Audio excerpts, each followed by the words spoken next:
గల్తీ 5వ అధ్యాయము 4వ వచనంలో కృపలో నుండి తొలగిపోయి ఉన్నారు అనే పదం కనిపిస్తుంది. కృప నుండి తొలగిపోయి ఉన్నారు అనే పదం కనిపిస్తుంది. ప్రశ్న ఏంటంటే, మళ్ళీ కృపాకాలంలో ఒక వ్యక్తి కృప నుండి తొలగిపోయే అవకాశం ఉన్నట్టే కదా.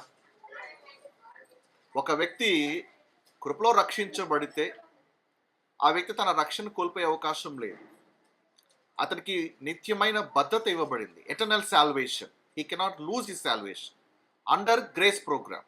కింగ్డమ్ ప్రోగ్రామ్ అయితే దాని కింద ఉన్న వాళ్ళైతే రక్షణ అది క్రియలు బట్టి కాబట్టి మంచిగా ఉంటే వస్తుంది, లేకపోతే రక్షణ కోల్పోయే అవకాశం ఉంటుంది. But grace programme is not based on works. కృపా కార్యక్రమము క్రియల ఆధారితమైంది కాదు కాబట్టి రక్షణ కోల్పోయే అవకాశం ఉంది. మరి ఇక్కడ పౌలు ఎందుకు ఈ మాట అంటున్నాడు? కృప నుండి తొలగిపోయి ఉన్నారు అనేటువంటి మాటకి అర్థం ఏంటి? దీన్ని ఎలా అర్థం చేసుకోవాలి? ఫైన్. సో ఈ మాటను అర్థం చేసుకోవాలంటే మొదట ధర్మశాస్త్రం గురించి తెలుసుకోవాలి. ఆ తర్వాత ఈ పదం ఒక ఉద్దేశం ఏంటో తెలుసుకునే ప్రయత్నం చేద్దాం. నేడు క్రైస్తవ్యంలో అతి పెద్ద పొరపాటు ఏంటో తెలుసా? కృప కింద రక్షించబడినటువంటి ఒక విశ్వాసం తీసుకుని వెళ్ళి తిరిగి ధర్మశాస్త్ర కింద నెట్టడం. ఒక వ్యక్తి కృపతో రక్షించబడతాడు, అలాంటి విశ్వాసిని తిరిగి ధర్మశాస్త్ర కిందికి తోయడమే నేడు క్రైస్తవ్యం జరుగుతున్నటువంటి అతిపెద్ద పొరపాటు. అంటే ఇదేదో ఒక సిద్ధాంతపరమైన సమస్యగా అనిపించవచ్చు, కానీ ఏదో చిన్న సమస్య కదా, ఏదో లా అండ్ గ్రేస్ కలిపి కొడతారు, దాంట్లో పెద్ద విషయం ఏంటి అంటే అది చిన్న సమస్య కాదు, పెద్ద సమస్యనే. ఎందుకంటే అలాంటి వాళ్ళు తమ ప్రసంగాల ద్వారా విశ్వాసులు ధర్మశాస్త్ర కింద నెడుతున్నారు అంటే దేవుని కృపా సువార్త మీద దాడి చేసిన వాళ్ళు. They are attacking the grace gospel. ఈరోజు చాలామంది అదే చేస్తారు. ధర్మశాస్త్రం పాటించాలి, ధర్మశాస్త్రం కింద ఉండాలి, ధర్మశాస్త్రాన్ని గైకొనాలి, ధర్మశాస్త్రము లేకపోతే నీతిమంతులుగా మార్చబడలేవు. వాళ్ళ ప్రసంగాలన్నీ కూడా చూసినట్లయితే అవన్నీ కూడా ధర్మశాస్త్ర ఆధారితమైనటువంటి ప్రసంగాలు. అంటే ధర్మశాస్త్రాన్ని వాళ్ళు ఒక కొలబద్దగా చూపిస్తున్నారు. ఇలాగ ఉంటేనే నువ్వు నీతిమంతుడివి, ఇలాగ ఉంటేనే నువ్వు అంగీకరించబడతావు, ఇలా ఉంటేనే పరలోకంలో నీకు ప్రవేశం లభిస్తుంది అని దీన్ని ప్రామాణికంగా, ధర్మశాస్త్రాన్ని ప్రామాణికంగా ఎత్తి చూపిస్తూ ఉంటారు. This is the biggest damage happening in the body of Christ. మరి బ్రదర్, ధర్మశాస్త్రం పాటించాలి అటువంటి వచనాలు ఉన్నాయి కదా అని ఒక ప్రశ్న మీరు వేయచ్చు. ఎస్, ఉన్నాయి. అయితే అది ఏ కాలానికి సంబంధించినటువంటి పుస్తకాలు? డిస్పెన్సేషన్ ఆఫ్ గ్రేస్ గురించి మనం చూసాం. ధర్మశాస్త్ర కాలము కింద అయితే ఆదికాండం మొదలుకొని అపోస్తలుల 7వ అధ్యాయం వరకు కూడా ధర్మశాస్త్ర కాలమే. సో వాళ్ళందరూ ధర్మశాస్త్రాన్ని పాటించారు. ఇప్పుడు మనం ఉన్నటువంటి కాలం ఏ కాలం అంటే కృపాకాలము. ఈ కృపాకాలంలో ఉన్నవారికి ధర్మశాస్త్రం వర్తించాలి. ధర్మశాస్త్రం ఎవరికి? ధర్మశాస్త్ర కాలములో ధర్మశాస్త్ర కింద ఉన్న వారికి వర్తిస్తుంది. కానీ కృపాకాలంలో ఉన్న విశ్వాసులకు ధర్మశాస్త్రం వర్తించదు. అందుకే పౌలు గారు తన పత్రికలో ధర్మశాస్త్రం గురించి చాలా విషయాలు రాస్తున్నారు. మరి కృపాకాలం అయిన తర్వాత, సంఘం ఎత్తబడిన తర్వాత తిరిగి మళ్ళీ ధర్మశాస్త్రమే మళ్ళీ పాటించబడుతుంది. సో ఈ పీరియడ్లో ఉన్నటువంటి వాళ్ళకి ధర్మశాస్త్రం వర్తించదు. ఫైన్. సో ఇంతకీ మనము ధర్మశాస్త్రం గురించి కొన్ని విషయాలు తెలుసుకునే ప్రయత్నం చేద్దాం. మొదటిది తెలుసుకోవాల్సిన విషయం ఏంటంటే, కృపాకాలంలో ఉన్న విశ్వాసులు ధర్మశాస్త్రం కింద లేరు. నేను రిపీట్ చేస్తున్నా. కృపాకాలములో ఉన్నటువంటి విశ్వాసులు ధర్మశాస్త్రము కింద లేరు అనే విషయాన్ని అర్థం చేసుకోవాలి. కొంతమంది విశ్వాసులు అదే అనుకుంటున్నారు, నాకు కూడా ధర్మశాస్త్రం ఇవ్వబడింది, నేను కూడా దాన్ని పాటించాలి, నేను కూడా దాన్ని గైకొనాలి, మోషే ధర్మశాస్త్రము నాకు కూడా ప్రామాణికమైనదే అని విశ్వాసులు అలాగా భావిస్తున్నారు.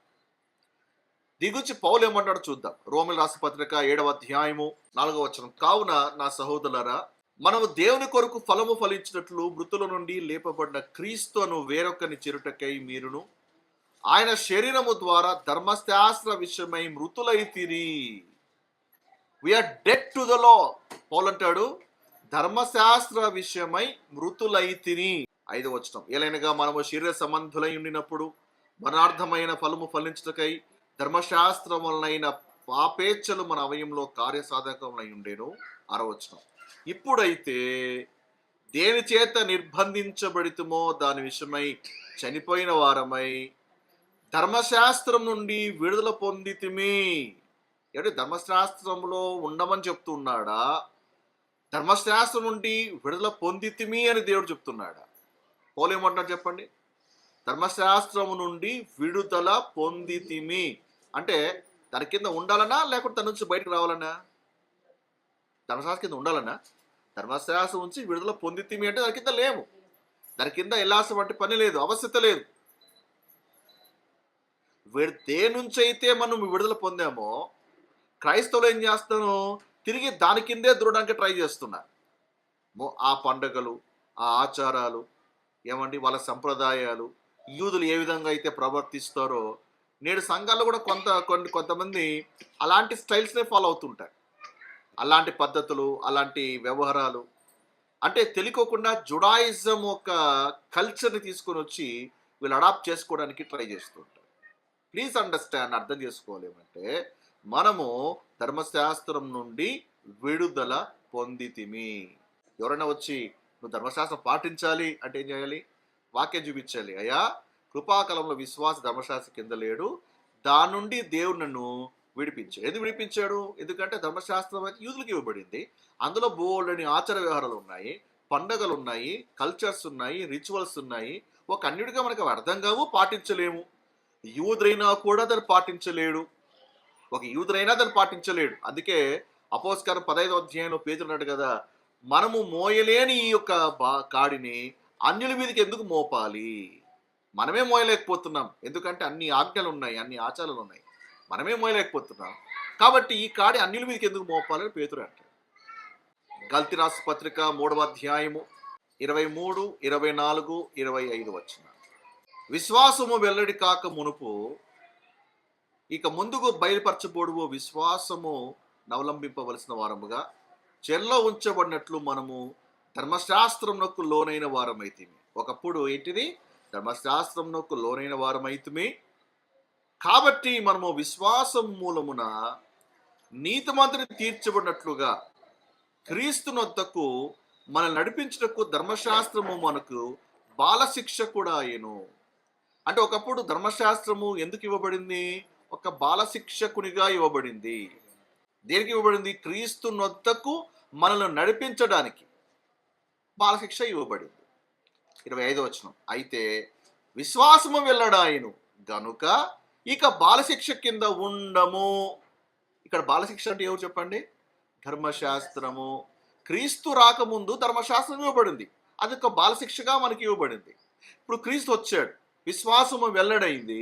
పోలంటాడు కనుక ఇక బాలశిక్ష కింద ఉండము అని పోలంటున్నాడు. చెప్పండి, విశ్వాస ధర్మశాస్త్ర కింద ఉన్నాడా లేడా? లేడు, లేడు. ఖండితంగా చెప్పాలి, believer is not under the లా. మరి పాస్టర్ గారు ధర్మశాస్త్ర కింద మనము లేమంటున్నాం కదా, బాగానే ఉంది. కానీ ధర్మశాస్త్రము మనం గైకొంటేనే కదండి మనం పర్ఫెక్ట్గా ఉండాలి. మీ పరలోక తండ్రి పరిపూర్ణ ప్రకారంగా మీరు కూడా పరిపూర్ణమై ఉండాలి అని ప్రభు చెప్పాడు కదా. పరిపూర్ణంగా ఉండాలి అంటే గిన ఆ ధర్మశాస్త్రం గై కొనాలి కదా. ధర్మశాస్త్రం గై కొంటేనే కదా మనం పర్ఫెక్ట్గా ఉన్నట్టు లెక్క. గుర్తుపెట్టుకోవాలి, ధర్మశాస్త్రము మనల్ని పర్ఫెక్షన్లోకి మార్చలేదు. హెబ్రీ 7వ అధ్యాయము 18వ వచనం చూడాలి. ఆ ధర్మశాస్త్రము దేనికిని సంపూర్ణ సిద్ధి కలుగజేయలేదు. చెప్పండి, ధర్మశాస్త్రం ఏం కలుగజేయలేదు? సంపూర్ణ సిద్ధి కలుగజేయలేదు. ఇంగ్లీష్లో రాయబడింది లా మేడ్ నథింగ్ పర్ఫెక్ట్. అది సంపూర్ణ సిద్ధే కలుగజేయలేదు. అలాంటిది నువ్వు ధర్మశాస్త్రం వల్ల నువ్వు నీతిమంతుడు అవడానికి సాధ్యమే అవుతుందా? ధర్మశాస్త్రం నేను పర్ఫెక్ట్గా చేయలేదు, అలాంటిది నువ్వు పర్ఫెక్ట్గా దానివల్ల ఉండాలనుకోవడం అది నీ పిచ్చితనము. కాబట్టి ధర్మశాస్త్రం వల్ల నువ్వు పర్ఫెక్ట్గా మారలేదు. లేదంటే ధర్మశాస్త్రము పాటిస్తేనే మనం నీతిమంతులము. కొంతమంది ఉన్నారండి, ఎలా బోధ చేస్తారంటే, నువ్వు ఫాలో కాలేదా నువ్వు పాపివి, ధర్మశాస్త్రం గై కొనలేదా నువ్వు దోషివి, నువ్వు దుర్మార్గుడివి, పాపివి. వీళ్ళు విచిత్రంగా చూస్తారనమాట. ధర్మశాస్త్ర కోణంలోనే ఒక వ్యక్తి తీర్పు తీరుస్తూ ఉంటారు. ప్లీజ్ అండర్స్టాండ్, ధర్మశాస్త్రం వల్ల నీవు నీతిమంతుడిగా మార్చబడలేవు. ఇది నా మాట కాదు, పౌలు గారు చెప్పిన మాట. ఎక్కడుంది బ్రదర్ అంటే రోమా 3వ అధ్యాయము 20వ వచనంకి వెళ్తాం. రోమా పత్రిక అర్థం కాలేదా? నీకు కృప ఒక గొప్పతనం నీకు అర్థం కాదు. రోమా పత్రిక చదవాలి ప్రతి క్రైస్తవుడు కూడా, సువార్తలోనే ఆగిపోకూడదు. రోమా పత్రిక చదివితేనే కృప ఎంత గొప్పదో, నీకు ఉచితంగా దేవుడు ఏమిచ్చాడో నీకు అర్థమవుతుంది. అందుకే చూడండి, చాలా విచార సంగతి ఏమంటే రోమా పత్రికల మీద ప్రసంగాలు ఉండవు.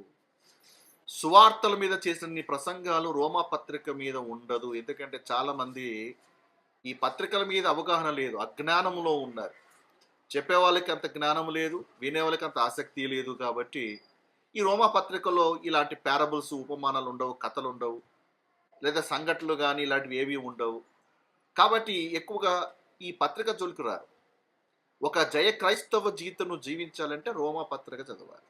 సరే, రోమా 3వ అధ్యాయము 20వ వచనం నుంచి నేను చదువుతున్నాను, గమనించాలి. ఏనగా ధర్మశాస్త్ర సంబంధమైన క్రియల మూలముగా ఏ మనుషుడు అని దృష్టికి నీతిమంతుడని తీర్చబడడు. నువ్వు ధర్మశాస్త్రంలో ఉన్నటువంటి క్రియలన్నీ కూడా చేసినా కూడా ఏ మనుషుడు కూడా ఆయన దృష్టికి నీతిమంతుడుగా తీర్చబడడు. మనమేమనుకున్నాము, ధర్మశాస్త్ర క్రియలన్నీ పాటిస్తే అబ్బా దేవుడు నన్ను నీతిమంతుడుగా ఎంచుతాడు అని. ఇక్కడ వాక్యం ఏమంటుంది? నీవు ఆ ధర్మశాస్త్ర క్రియల సంబంధముగా, క్రియల మూలముగా ఏ మనుషుడు కూడా దృష్టికి నీతిమంతుడిగా మార్చబడలేడు. 21వ వచనం, ధర్మశాస్త్రమునకు వేరుగా దేవుని నీతి బయలుపరచబడుచున్నది. ఎందుకని తెలుసా? దేవుని నీతి ధర్మశాస్త్రమునకు వేరుగా దేవునికి ఇస్తున్నాడు. ధర్మశాస్త్రం బట్టి దేవునికి నీతి ఇవ్వాలి అంటే నీ జీవితంలో నీతిని సంపాదించలేదు. ధర్మశాస్త్రం వల్ల నీతి వస్తుంది అంటే అసాధ్యము. అందుకే దానికి వేరుగా నీతి బయలుపరచబడుచున్నది. 24వ వచనం, కాబట్టి నమ్మువారు ఆయన కృప చేతనే యేసుక్రీస్తునందలి విమోచనము ద్వారా ఉచితముగా నీతిమంతులని తీర్చబడుచున్నారు. చెప్పండి, నువ్వు నీతిమంతులు ఎలా తీర్చబడుతున్నావు? ఉచితముగా తీర్చబడుతున్నావా? లేదా నువ్వు ఏవో క్రియలు చేసేస్తే, ఆ క్రియలు దేవుడు ఆమోదిస్తే అప్పుడు నువ్వు నీతిమంతులుగా మార్చబడుతున్నావా? It's free. దేవుడేమో నేను ఉచితంగా చేస్తాను నీతిమంతుడుగా అని అంటుంటే, మానవుడు ఏం చేస్తున్నాడు? లేదు, క్రియలు చేయాలి, పలానా క్రియలు చేస్తేనే, ఇలాంటి లైఫ్ స్టైల్ ఉంటేనే నీతిమంతుడిగా మార్చబడతావు. ఎస్, గాడ్లీ లైఫ్ స్టైల్ తప్పు కాదు, గాడ్లీ క్యారెక్టర్ ఎప్పుడు తప్పు కాదు, ఉండాలి, కలిగి ఉండాలి. కానీ ఆ క్రియలు చేస్తే నువ్వు నీతిమంతులు అవుతావు అనే మాట చూసావా? అది దేని వాక్య విరుద్ధం అవుతుంది.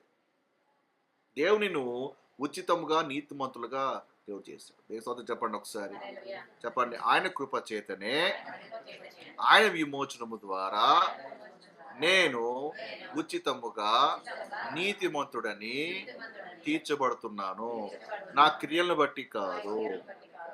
విశ్వాస ఏం చేస్తాడు? ఒక క్రియలు బాలేకపోతే అతనే నీతిమంతుడు అండి, అతని పాపి అండి. So man will judge A person by there actions. క్రియలు బాలేకపోతే నీతిమంతుడు కాదు, క్రియలు బాగుంటే అబ్బా అతను నీతిమంతుడు అండి. ఇది రిలీజియస్ మైండ్ సెట్, ఇది మతపరమైనటువంటి ఒక చూపు. ఇది మతం ఎప్పుడు అలాగే కొలుస్తుంది, క్రియలు బట్టి. కానీ దేవుడు నేను క్రియలు బట్టి కాదు, ఉచితముగా దేవుడు నీతిమంతులుగా చేస్తున్నాడు. ఆమె 26వ వచనం చూడండి, క్రీస్తు యేసు రక్తమందల విశ్వాసము ద్వారా ఆయనను కరుణాధారముగా బయలుపరిచింది. దేవుడు ఇప్పటి కాలమందు తన నీతిని కనపరచు నిమిత్తము తాను నీతిమంతుడును యేసునందు విశ్వాసము గలవానిని, యేసునందు విశ్వాసము గలవానిని నీతిమంతుడుగా తీర్చువాడు. నువ్వు ఎప్పుడు నీతిమంతుడుగా? యేసునందు విశ్వాసం ఎప్పుడైతే ఉంచుతావో అప్పుడు దేవుడు నీతిమంతుడుగా మారుస్తున్నాడు. స్తోత్రం చెప్పండి. If you believe in Jesus then you are righteous. యేసునందు విశ్వాసం ఉంచని వాడు నీతిమంతుడు కాదు. యేసునందు విశ్వాసము గలవానిని నీతిమంతుడుగా తీర్చువాడే ఉండుటకు ఆయన అలాగూ చేశాడు. ఎంత అద్భుతమైన మాటలు ఇవి. పౌలు చాలా స్పష్టంగా చెప్తున్నాడు. ఇక్కడ ఎక్కడా కూడా క్రియల గురించి ఎక్కడా కూడా పౌలు చెప్పట్లేదు. ఇక్కడ క్రియలు అవసరమే, రక్షించబడ్డానికి, నీతిమంతులు అవడానికి కాదు. రక్షించబడ్డాక, నీతిగల స్థితిలోకి మార్చబడ్డాక దానికి తగ్గట్టుగా జీవితం జీవించడానికి క్రియలు కావాలి. ఆ క్రియలు చేస్తే నీకు బహుమానం వస్తుంది. ఆమేన్. 27వ వచనం, కాబట్టి అతిశయ కారణం ఎక్కడ? అది కొట్టివేయబడును. అతిశయం అంటే తెలుసా? నేను ఇలా ఉన్నాను కాబట్టే నేను పరలోకానికి వెళ్తాను. నేను ఇలా చేశాను కాబట్టే నాకు ఖచ్చితంగా స్వర్గ ప్రవేశం ఉంది. ఇప్పుడు మీరు ఎవరన్నా ఆ, మీరు అంటే రక్షించబడిన వారిని విశ్వాసం అడగండి, నువ్వు పరలోకానికి వెళ్తావా అంటే వెళ్తానని అంటారు. ఏ కాన్ఫిడెన్స్తో చెప్తావు అని అడిగితే, నేను ఎవ్రీ సండే చర్చ్కి వెళ్తున్నా, నేను ప్రే చేసుకుంటాను, నేను బైబిల్ చదువుతాను, తర్వాత నేను ఫాస్టింగ్స్ ఉంటాను, నేను దొంగతనాలు చేయలేదు, నేను మోరల్ లైఫ్ నేను జీవిస్తున్నాను, నేను ఎవరికి ఏ హాని చేయలేదు, కాబట్టి ఖచ్చితంగా పరలోకానికి వెళ్తా అంటే ఇవన్నీ కూడా ఏంటిది? అతిశయ కారణం ఇది. ఇవి చేస్తాను కాబట్టే నేను వెళ్తా. లేదా ఈ ప్రపంచంలో చాలా గొప్ప గొప్ప వ్యక్తులు ఉంటారు. సో పేరుతో మనకు పని లేదు. చాలా గొప్ప వ్యక్తులు ఉంటారు, గొప్పగా జీవించట. వాళ్ళు గొప్పగా జీవించరు కాబట్టి లోకం ఏమంటుంది? ఖచ్చితంగా వాళ్ళు పరలోకానికి వెళ్ళింటారు. అంటే ఒకడు గొప్పగా జీవించేంత మాత్రం పరలోకానికి వెళ్ళిపోతాడా?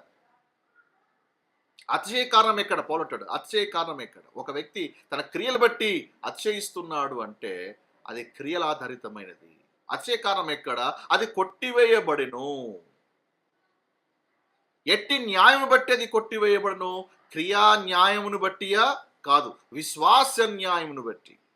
సో కాబట్టి ఈ రక్షణ క్రియ ఆధారితమైనది కాదు కాబట్టి అతిశయించడానికి వీల్లేదు. కొందరు ఉంటారు అనమాట, స్వనీతి దేవుడిచ్చే రీతి కాక స్వనీతిని స్థాపింపబునుకొనుచు ఇలాంటి లైఫ్ స్టైల్ ఉంటేనే భక్తులు, ఇలాంటి లైఫ్ స్టైల్ లేదా వాళ్ళంతా కూడా పాపులే. చిన్న చూపు చూస్తుంటారు అలాంటి వాళ్ళని. వాడు అంత నీతిమంతుడు కాదండి, వాడు అంత రైచస్ కాదండి. Why? Because they are judging based on the actions. ఇది అర్థం కాని విషయం ఏమంటే అతనైనా ఇతనైనా ఇద్దరు కూడా కృపను బట్టే నీతిమంతులుగా మార్చబడ్డారు. సోదరు చెప్పండి ఒకసారి. హల్లెలూయా. చెప్పండి, ధర్మశాస్త్రమును బట్టి నీతిమంతులుగా మార్చబడతారా అంటే ఆన్సర్ ఇస్ నో. అది అసాధ్యము. ఇది నేను చెప్పిన మాట కాదు, పౌలు గారే చెప్పారు. అపోస్తల కార్యము 13వ అధ్యాయము 39వ వచనం. చాలా లేఖనాలు చూద్దాం, ఎందుకంటే ధర్మశాస్త్రము మీద ప్రసంగాలు దంచి కొడుతున్నారు. ధర్మశాస్త్రము సంబంధించినటువంటి బోధలు ఎక్కువగా ఉన్నాయి. విశ్వాసులు దాని కింద నెట్టేస్తున్నారు. అది లేకపోతే ఇక మేము నీతి గల స్థితిలో లేము అన్నటువంటి భ్రమలో ఉన్నారు. అవన్నీ పటాపంచలు అవ్వాలి. అపోస్తల కార్యము 13వ అధ్యాయం 39వ వచనము. మీరు మోషే ధర్మశాస్త్రము వలన ఏ విషయంలో నీతిమంతులుగా తీర్చబడలేకపోతిరో,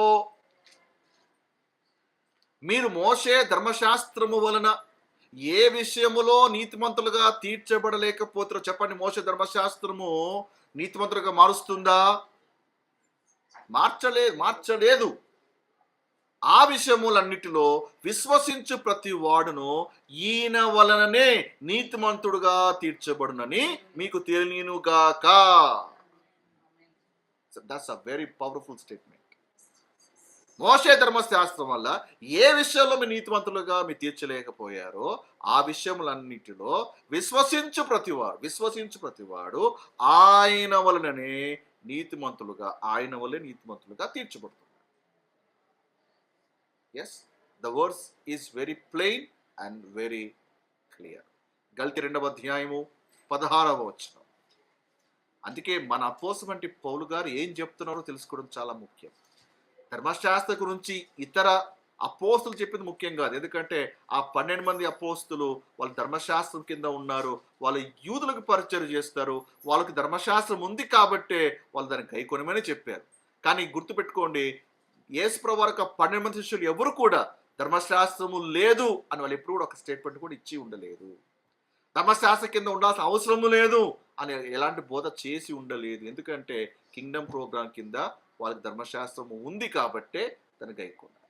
బట్ గ్రేస్ ప్రోగ్రామ్ కింద ఆ నియమము లేదు. అందుకే పౌలు చాలా స్పష్టంగా చెప్తున్నాడు, దాని కింద ఉండాల్సిన పని లేదు. గల్తీ 2వ అధ్యాయము 16వ వచనం చూడండి. ధర్మశాస్త్ర సంబంధ క్రియల మూలమున ఏ శరీయు కూడా నీతిమంతుడని తీర్చబడడు. That's very clear. ఎందుకు ఇంకా ధర్మశాస్త్రం కిందకి వెళ్తున్నావు? ఎందుకు ఇంకా ధర్మశాస్త్రం కింద ఉన్న వాటిని పాటించడానికి నువ్వు ట్రై చేస్తున్నావు? ఏమంటే grace standard is above the law standard. Grace యొక్క స్టాండర్డ్ ధర్మశాస్త్రం కంటే చాలా ఉన్నతమైనది. దాన్ని వదిలిపెట్టి ధర్మశాస్త్రం కిందకి వెళ్ళిపోవడం ఏంటి? వాటి పాటించడానికి ట్రై చేయడం ఏంటి? లేదా దాని కింద ఉన్నటువంటి ఆ సిస్టమ్ని నువ్వు ఎందుకు అడాప్ట్ చేసుకోవడానికి నువ్వు ట్రై చేస్తున్నావు? దానివల్ల నువ్వు నీతివంతుడిగా నువ్వు మార్చబడలేవు కదా. ఓ వాళ్ళు అలా చేశారు కాబట్టి నేను అలా చేస్తాను, వాళ్ళు అలా చేశారు కాబట్టి నేను కూడా అలా ఉంటాను. See, you have a different life style, you have a different destinations and you have a different doctrines. Please live under the grace. కృప కింద ఉండడానికి, జీవించడానికి నువ్వు ప్రయత్నం చేయాలి. కానీ ధర్మశాస్త్రం కిందకి వెళ్ళిపోతే ఎలాగా? ఒకవేళ ధర్మశాస్త్రం లేదండి, నువ్వు ఏమన్నా చెప్పండి, కొంత ఉంటారు, మీరు ఏమన్నా చెప్పండి, మీరు కృప గురించి ఎంత చెప్పండి, నాకు ధర్మశాస్త్రమే ముఖ్యము, నాకు ధర్మశాస్త్రమే మాకు కావాలి అని నువ్వు కూడా యూదులతో పాటే కలిసిపోయావంటే, ఇప్పుడు ఈ మాట చదవాలి. గల్తీ 2వ అధ్యాయము 21వ వచనం. నీతి ధర్మశాస్త్రము వలన అయితే ఆ పక్షమందు క్రీస్తు చనిపోయినది నిష్ప్రయోజనమే. నీకు నీతి ధర్మశాస్త్రం వల్ల వస్తుంది అని నువ్వు నమ్ముతున్నట్లయితే ఇక నీ కోసం యేసుప్రభువు వారు చనిపోయి వ్యర్థమే. దానివల్ల నీతి వస్తున్నప్పుడు నీ యేసుప్రభువు వారు ఎందుకు రావాలి? ఎందుకు నీకోసం ప్రాణం పెట్టాలి? నీ స్థానం ఆయన ఎందుకు తీసుకోవాలి? ఎందుకైనా రక్తం గార్చాలి, ప్రాణం పెట్టాలి, చనిపోవాలి? ఆ ప్రయాస అంతా కూడా వ్యర్థమే కదా. దానివల్ల నీతి రాదు కాబట్టే కదా ఆయన నీకోసం వచ్చాడు. నువ్వు ఆ ధర్మశాస్త్రం అంతా గై కొనలేవు కాబట్టే కదా నీకు బదులుగా ఆయన ధర్మశాస్త్రము నెరవేర్చాడు. నీ స్థానం ఆయన తీసుకున్నాడు, నీకోసం ఆయన మరణించాడు. తద్వారా ఆయన ఆ నీతిని దేవుడు నీకు ఇచ్చాడు. నీ పాపం అంతా ఆయన మీద మోపబడింది, ఆయన పరిశుద్ధత నీతి నీకు ఇవ్వబడింది. There was divine exchange that took place at the cross. ఇది మర్చిపోయేసి ఇంకా నాకు ధర్మశాస్త్రం వల్ల నేను నీతి కావాలని పరిగెడుతున్నావంటే క్రీస్తు చనిపోయి నిష్ప్రయోజనమే. ధర్మశాస్త్రం వెంట పరిగెత్తడం మానేయాలి. ధర్మశాస్త్రమును పాటించుట గురించినటువంటి బోధలు మానేయాలి. అది ఓల్డ్ టెస్ట్మెంట్లో యూదులు, ఆ ప్రవక్తలు, ఆ రాజులు, లేదా వారికి ఉండే అపోస్తులు, అది వాళ్ళు ముఖ్యం కాబట్టి దాని గురించి ఎక్కువగా మాట్లాడారు, ప్రసంగాలు చేశారు. ఈరోజు మనము గ్రేస్ కింద ఉన్నాము, పౌలు పత్రికల గురించి బోధించమంటే దాని గురించి బోధించాం. ధర్మశాస్త్రమే, ఎందుకంటే అలవాటు పడిపోయారు బాగా. ఆ ప్రార్థన కూడా ధర్మశాస్త్ర ప్రకారంగా ఉంటుంది, ఆ బోధలు కూడా ధర్మశాస్త్రానికి అనుగుణంగానే ఉంటాయి. అలా ఉండాలి, ఇలా ఉండాలి, అలా ఉండాలి. సో గ్రేస్ గురించి మాత్రము అవగాహన లేదు. మరి బ్రదర్, ఒకవేళ ధర్మశాస్త్రము కిందికి వెళ్తే ఏమవుతుంది? ఎస్, మా ధర్మశాస్త్ర కింద లేమని తెలుసుకున్నాము, కానీ ఒకవేళ దాని కిందికి వెళ్తే ఏమవుతుంది అది కూడా తెలుసుకోవాలి మనం. పౌలు గారిని అడుగుదాం. పౌలు గారు కృపతో రక్షించబడ్డారు, కానీ చాలామంది ధర్మశాస్త్ర కిందకే వెళ్ళిపోతున్నారు. మళ్ళీ తెలుసో తెలియకో వాళ్ళ బోధలు బట్టో మూర్ఖత్వం బట్టో మరీ ధర్మశాస్త్ర కిందకే వెళ్ళిపోతూ దాన్నే పాటిస్తున్నారు కదా. దాని ఎఫెక్ట్ రిజల్ట్ ఏమై ఉంటుంది? గలతీ 3వ అధ్యాయము 10వ వచనం చదవాలి. ధర్మశాస్త్రము విధించిన క్రియలకు సంబంధులందరూ శాపమునకు లోనై ఉన్నారు. ఎందుకనగా ధర్మశాస్త్ర గ్రంథమందు రాయబడిన విధులన్నీ చేయుటకు నిలకడగా ఉండని ప్రతివాడు శాపగ్రస్తుడని రాయబడి ఉన్నది. సో కాబట్టి ధర్మశాస్త్రం కింద ఉన్న వాళ్ళందరూ కూడా ఎవరిని వాళ్ళు బ్లెస్డా లేకపోతే కర్స్డా? మనం ఎలాంటి బోధిన్నామంటే ధర్మశాస్త్రం కింద ఉంటే నీకు ఆశీర్వాదము, ధర్మశాస్త్రం కింద ఉంటే నీకు ఇన్ని దీవెనలు వస్తాయి, ధర్మశాస్త్రం గైకుంటే నీకు ఈ వాగ్దానాలు ఇవన్నీ వస్తాయి, ఇవి విన్నాం. కానీ ఇక్కడ పౌలు గారు ఏమంటున్నారు? దానికి భిన్నంగా ధర్మశాస్త్ర కింద ఉన్న వాళ్ళందరూ కూడా శాపం కింద ఉన్నారు, శాపమునకు లోనై ఉన్నారు. ఇది నేను చెప్పిన మాట కాదు, పౌలు గారు చెప్పిన మాట. ఎందుకు శాపం కింద ఉన్నారు? కారణం ఏమంటే ధర్మశాస్త్రం కింద ఉన్నావా, రూల్ ఏంటంటే ఏదో కొన్ని పాటించాలి, కొన్ని పాటించకపోయినా పర్లేదంటే కుదరదు.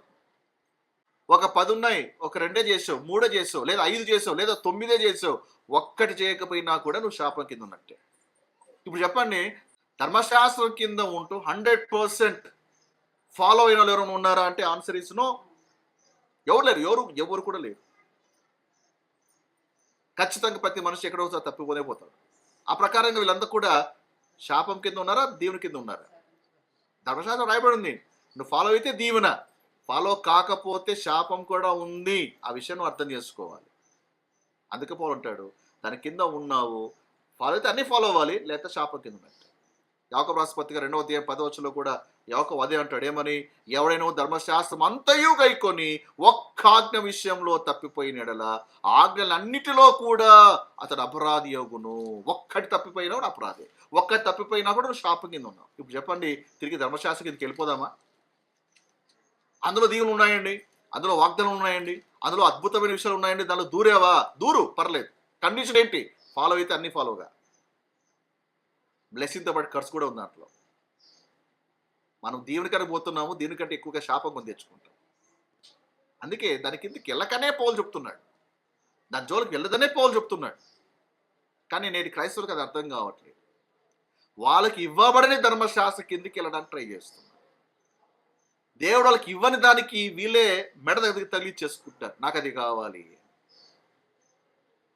13వ వచనం, ఆత్మను గురించిన వాగ్దానము విశ్వాసం వల్ల మనకు లభించినట్లు అబ్రహాము పొందిన ఆశీర్వచనము క్రీస్తు యేసు ద్వారా అన్యజనులకు కలుగుటకై క్రీస్తు మన కోసము శాపమై మనల్ని ధర్మశాస్త్రము యొక్క శాపము నుండి విమోచించెను. ధర్మశాస్త్రము యొక్క శాపం నుండి నేను విమోచించాడు. నేను ఆ శాపం నుండి విమోచిస్తే మళ్ళా నీ మెడ తీసుకెళ్ళి దాని కింద పెట్టేస్తున్నా. దేవుడు దాని నుంచి విడిపిస్తే వెళ్ళి మళ్ళీ దానికే పోయి తగులుకుంటున్నా. ఎంత ఫూలిష్నెస్ అది, ఎంత అజ్ఞానం అది, ఎంత అవివేకం అది. దేవుడు చెప్పని దాన్ని నువ్వు తగిలించుకుంటున్నావు. దేవుడు దేని నుంచి విడిపించాడో దాన్ని నాకు మరలా కావాలి అని పరిగెడుతున్నావు.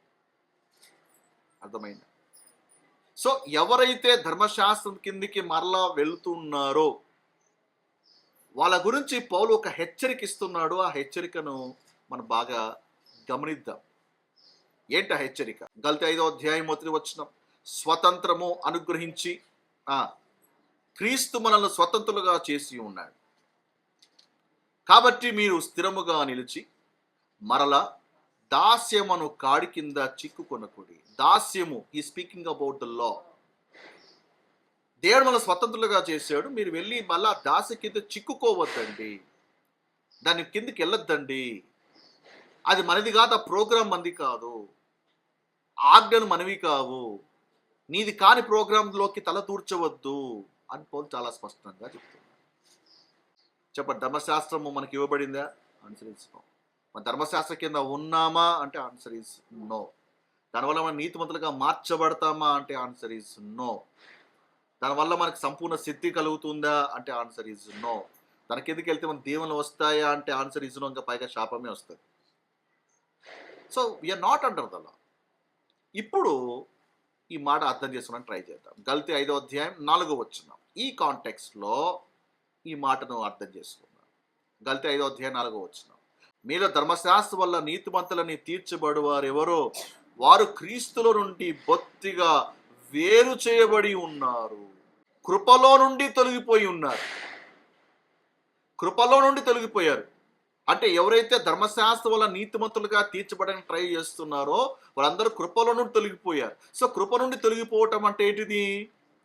ధర్మశాస్త్రంతో దేవుడు విడిపించాడు, కృప కింద పెట్టాడు. నువ్వు మళ్ళా ధర్మశాస్త్రం ఫాలో అవుతున్నావు అంటే కృప నుండి తొలగిపోవటం అంటే ఏంది? కృప నుంచి మళ్ళా వెనక్కి వచ్చి ధర్మశాస్త్రం కింద దూడుతున్నావు అనే ఉద్దేశం అది. అవైతే నిజంగా దేవుని కృప నుంచి తొలగిపోయినట్టు కాదు. He is going back to the law. అది పౌలుక ఉద్దేశం. ఇంగ్లీష్లో రాయబడింది, you are fallen from grace. కృప నుండి దూరం అయిపోవడం కాదు, కృప కింద జీవించడం మానేసి నువ్వు మళ్ళా ధర్మశాస్త్ర కిందకి వెళ్ళిపోతున్నావురా బాబు అని పౌలు హెచ్చరిస్తుంది. అంతేగాని రక్షించబడిన ఏ వ్యక్తి కూడా దేవుని కృప నుండి తొలగిపోలేడు, దేవుని కృప నుండి ఎప్పుడు కూడా దూరం అయిపోలేడు. అసాధ్యము. కృప నుండి తొలగిపోవటం అంటే ఏంటంటే ఆ స్టాండర్డ్ నుంచి పక్కకు వచ్చి ధర్మశాస్త్రం ఒక స్టాండర్డ్ కింద జీవించడానికి ట్రై చేస్తున్నారు. కాబట్టి జాగ్రత్త అని పౌలు ఇక్కడ హెచ్చరిస్తుంది. దేవునికి స్తోత్రం. దేవుడు మనందరినీ కూడా కృపా సువార్తలో నిలబెడుతున్నాడు. కృప ఒక్క గొప్పతనాన్ని దేవుడు మనకు తెలియజేస్తుంది. అందుకే పౌలు పత్రికలు చదవాలి, పౌలు పత్రికలు మనం పాటించాలి, తెలుసుకోవడానికి ట్రై చేయాలి. అమ్మో, పౌలు పత్రికలు తెలుసుకోవాలంటే జ్ఞాన ప్రత్యక్షత గల మనసు కావాలి. ఎందుకంటే ఇక్కడ పౌలు పత్రికలో పెట్టకథలు బుర్రకథలు ఉండవుగా. తెలుసుకున్నావా? దేవునికి ఆ జ్ఞానం ఇచ్చాడు, తెలుసుకున్నావా? నీది జయ క్రైస్తవ జీవితమే. అందుకే రోజు మనం ఏం చేయాలి తెలుసా? డైలీ ఒక చాప్టర్ పౌలు పత్రికలు మనం ఒక ఆర్డర్గా చదువుకుంటూ రావాలి. రోమా పత్రిక నుంచి ఫిలోమోను పత్రిక వరకు ఇది మన యొక్క సిలబస్. ఇది చాలామంది దీన్ని బేస్ చేయరు. 23వ కీర్తన, 91వ కీర్తన ఇవన్నీ మంచిదే. కానీ ఇవి ఏ ప్రోగ్రామ్ సంబంధించింది? అది కింగ్డమ్ ప్రోగ్రామ్ సంబంధించి. కానీ అవి మాత్రమే చదివేస్తున్నావు, పౌలు పత్రికలు మాత్రం అర్థం కావట్లే. సాధలు చదువుతున్నావు, కీర్తనలు చదువుతున్నావు, మిగతా అవన్నీ చదువుతున్నావు, కానీ 13 పత్రికలు మాత్రం అవగాహన లేదు. సో గ్రేస్ ప్రోగ్రామ్ కింద బిలీవర్ యొక్క సిలబస్ ఏంటిది, డాక్టర్ ఏంటిది? ఈ 13 పత్రికలేగా. అందుకే రోజు ఏం చేయాలి? రోజు ఒక అధ్యాయాన్ని, రోమా పత్రిక మొదటి అధ్యాయం, 2వ అధ్యాయం ఒక సిస్టమాటిక్ చదువుకుంటారా? ఫిలోమోను పత్రిక వరకు. అది అయిపోయినాక మళ్ళీ again start from book of Romans. ఎందుకు తెలుసా? ఎన్నిసార్లు చదివినా తెలుసుకునే విషయాలు దీంట్లో ఉన్నాయి, ఎన్నో విషయాలు దీంట్లో ఉన్నాయి. అందుకని డైలీ నువ్వు ఒక అలవాటుగా చేసుకోవాలి, అండర్లైన్ చేయాలి. పౌలు ఏమంటున్నాడో అర్థం చేసుకోవడానికి ట్రై చేయాలి. వాళ్ళు అర్థం కాలేదా? చెప్పడానికి దేవుడు సేవకులు ఇచ్చారు, అడగండి, తెలుసుకోండి. ఈ 13 పత్రికలు ఎంత తెలుసుకుంటామో అంతగా మన పునాది ఇంతగా స్థిరమవుతుంది. Praise the lord.